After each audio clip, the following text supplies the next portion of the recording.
So it is now 7:45 a.m. on Sunday, January 15th, and I've been out of my apartment for just about an hour now. I was forced out of my unit at 6:55 this morning because the psychopath who was sitting in the bathroom of 78 had suddenly started using some type of remote tasering device or remote shockwave device that was delivering some very harmful downstream side effects on my body that were consistent with remote electrical shock. And when this happens, it's happened dozens and dozens of times over the last 8 months or so.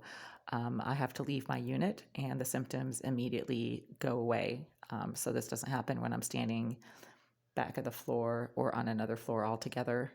And because I spent the last 16 hours basically out of the building, running around, taking care of errands, attending to business, carrying heavy bags, feeling perfectly well. I had a nice evening watching a movie up until about 4 a.m. There's no reason for me to suddenly start experiencing symptoms consistent with remote electrical shock, as if I am being tasered by some type of device that is in my immediate vicinity.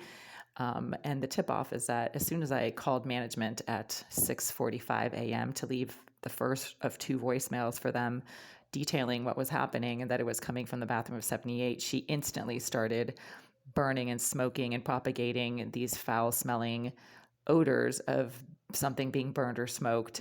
It smelled like rotten cigars or something like that. I mean, it doesn't make sense, but what she smokes doesn't really have, it doesn't smell like anything that I know of. So it smells like rotting cigars, basically. So a really sickening odor started just filling my entire living space from the bathroom of 78 right at 6:55 a.m. And that's how I knew that she was sitting in her bathroom and, could hear my conversation on the phone with the voicemail system of the management office. And she was reacting to that. So I immediately left my unit at 6:55 a.m. and I cannot go back in there.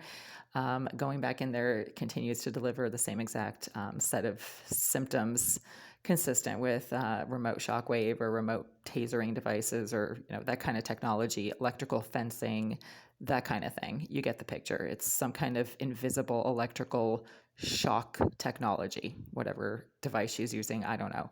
So I can't be in my apartment right now. This is a severe breach of habitability. I do not pay rent to be remotely tasered by a homicidal psychopath who sits directly behind my kitchen sink. That is her bathroom. Her bathroom is behind my kitchen sink, and she sits in that tiny, unventilated, windowless 6 foot by 8 foot bathroom for hours at a time, engaging in attention-seeking behavior, such as smacking the wall whenever I happen to do anything, personal or private, nothing weird. I mean, I'm talking like just trying to use the toilet or trying to change out of my clothes. I mean, that's what I mean by personal or private. She becomes agitated whenever I remove any kind of clothing or try to use my toilet or even take a shower. She becomes violent when I try to take showers, and she likes to smack the wall of my shower stall when I wash certain body parts, but not others. This person is severely